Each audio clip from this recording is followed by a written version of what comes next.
আসসালামু আলাইকুম প্রিয় শিক্ষার্থীরা, আদর্শ চ্যানেলে তোমাদের সবাইকে স্বাগতম। আশা করি তোমরা সকলে অনেক ভালো আছো ও সুস্থ আছো।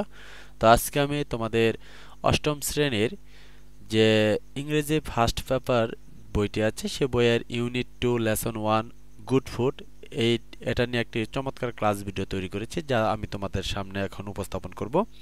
তো আশা করি সম্পূর্ণ ভিডিও তোমরা ধৈর্য সহকারে দেখবে। তো আজকের ক্লাসে তোমরা গুড ফুড যে লেসনটি আছে সেই লেসনের ইংলিশ উইথ বাংলা তোমরা আজকে একসাথে পাবে, অর্থাৎ ইংরেজির পাশাপাশি বাংলা অর্থ সহ আজকে আমি তোমাদেরকে শেখানোর চেষ্টা করব। তাই সম্পূর্ণ ভিডিওটি ধৈর্য সহকারে দেখবে। তো যারা আমার এই চ্যানেলে নতুন তারা এই চ্যানেলটি সাবস্ক্রাইব করবে, ভিডিওটিতে লাইক করবে আর বন্ধুদের কাছে অবশ্যই ভিডিওটি শেয়ার করবে। তো চলো আমরা ক্লাসটি শুরু করি।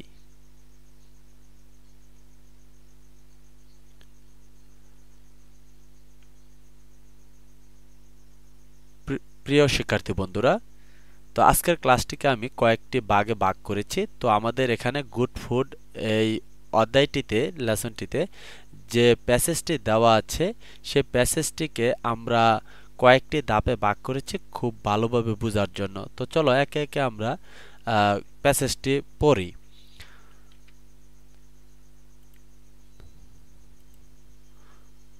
তো প্রথমেই দেখো আমরা যে অংশটি ভাগ করে নিয়েছি সেটা হচ্ছে ইন্ট্রোডাকশন, অর্থাৎ সূচনা।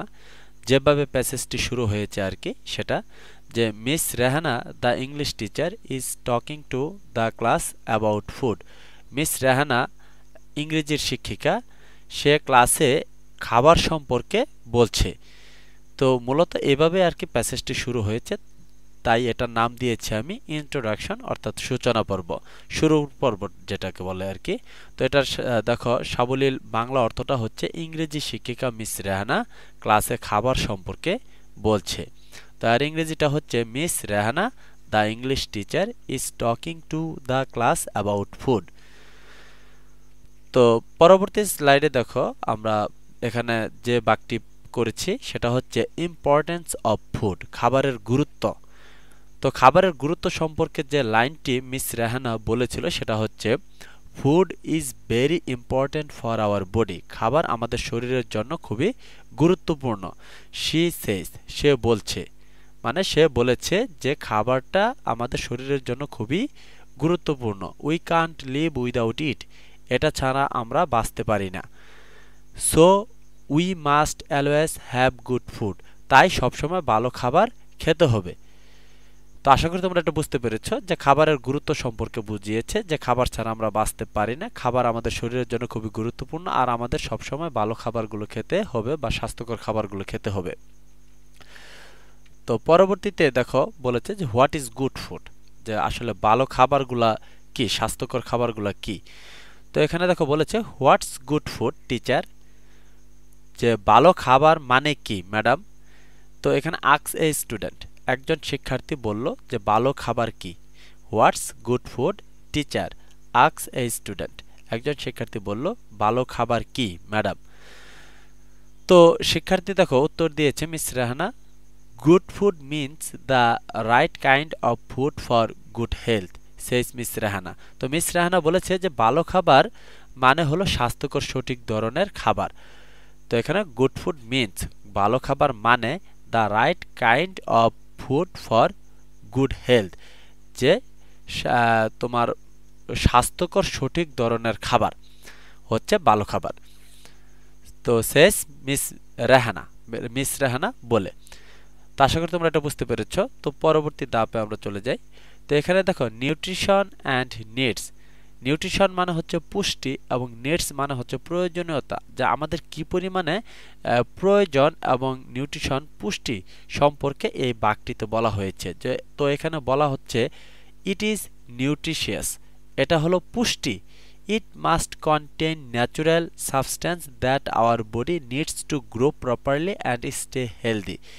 যে ইট মাস্ট কন্টেন, এটা অবশ্যই বহন করে ন্যাচারাল সাবস্ট্যান্স, অর্থাৎ প্রাকৃতিক উপাদান, দ্যাট যা our body needs to grow properly and stay healthy.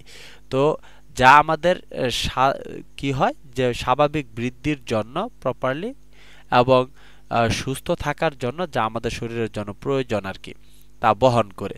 তো এখানে দেখো সাবলীল বাংলাটা হচ্ছে এটি পুষ্টিকর, এতে প্রাকৃতিক উপাদান থাকতে হবে যা আমাদের শরীরের সঠিকভাবে বেড়ে ওঠা ও সুস্থ থাকার জন্য প্রয়োজন।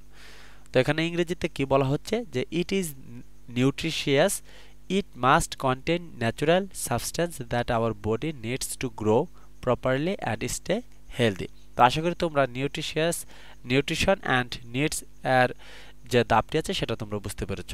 তো চলো পরবর্তী ধাপে আমরা চলে যাই। তো পরবর্তী ধাপটি হচ্ছে বি কেয়ারফুল অ্যাবাউট কোয়ান্টিটি, যে পরিমাণের ব্যাপারে সতর্ক হও।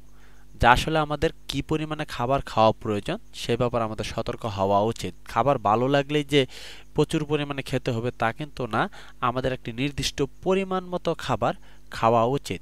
তো এখানে দেখো বলছে যে বাট রিমেম্বার, কিন্তু মনে রাখবে, you must not eat too much, তোমার বেশি খাওয়া উচিত নয়। দো দ্য ফুড ইজ গুড, খাবারটা ভালো হলেও। তো এখানে বলা হচ্ছে ইউ মাস্ট নট ইট, তোমার খাওয়া উচিত নয়, টু মাচ, খুব বেশি, দো, যদিও, দ্য ফুড ইজ গুড, খাবারটা ভালো হয়। তো খাবারটা যদিও ভালো হয় সেটা খাওয়া তোমার জন্য বেশি খাওয়া উচিত নয়। Eating too much is bad for health, বেশি পরিমাণে খাওয়া স্বাস্থ্যের জন্য ক্ষতিকর। তো আশা করি তোমরা এটা বুঝতে পেরেছ।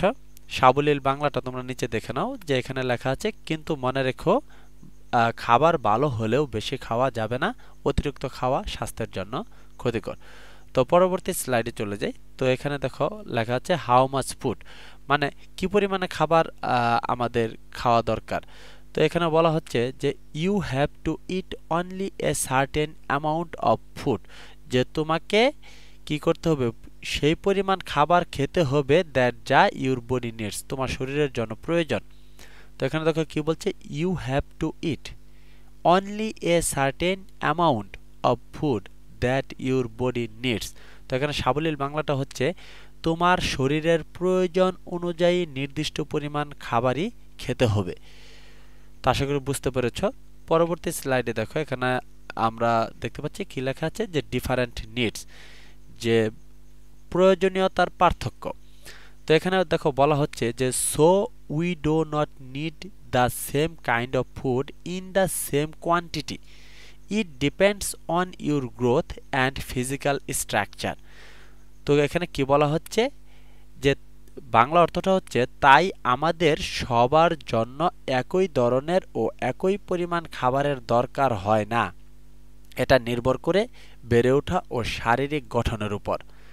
তো ইংরেজিটা হচ্ছে so we do not need the same kind of food in the same quantity, it depends on your growth and physical structure. তো আশা করি তোমরা প্যাসেজটা সম্পর্কে বুঝতে পেরেছ। তো এখন চলো আমরা এই প্যাসেজের যে গুরুত্বপূর্ণ শব্দের অর্থগুলো সেগুলো আমরা শিখে নেই। তো গুরুত্বপূর্ণ ভোকাবুলারিগুলো হলো ইম্পর্ট্যান্ট, ইম্পর্ট্যান্ট শব্দের অর্থ হচ্ছে গুরুত্বপূর্ণ, নিউট্রিশিয়াস পুষ্টিকর, ন্যাচারাল সাবস্টেন্স প্রাকৃতিক উপাদান, গ্রোথ বেড়ে ওঠা, হেলদি সুস্থ, কোয়ান্টিটি পরিমাণ, ফিজিক্যাল স্ট্রাকচার শারীরিক গঠন। তো তোমরা এই ভোকাবুলারিগুলো ভালোভাবে শিখে নেবে, প্যাসেজটি 2-3 বার পড়বে। তো আশা করি তোমরা আজকের ক্লাসটি বুঝতে পেরেছ। তোমরা যারা নতুন আমার এই চ্যানেলটি সাবস্ক্রাইব করবে, ভিডিওটিতে লাইক করবে অবশ্যই, আর কমেন্ট করে জানাবে ভিডিওটি তোমাদের কাছে কেমন লাগলো। তো পরবর্তী ক্লাসে আমি এই যে প্যাসেজটা আছে প্যাসেজের যে প্রশ্নগুলো আছে সেই প্রশ্নগুলোর উত্তর আমি তোমাদেরকে দেওয়ার চেষ্টা করব। তো সবাই ভালো থাকবে, সুস্থ থাকবে। ধন্যবাদ সবাইকে সম্পূর্ণ ভিডিওটি দেখার জন্য।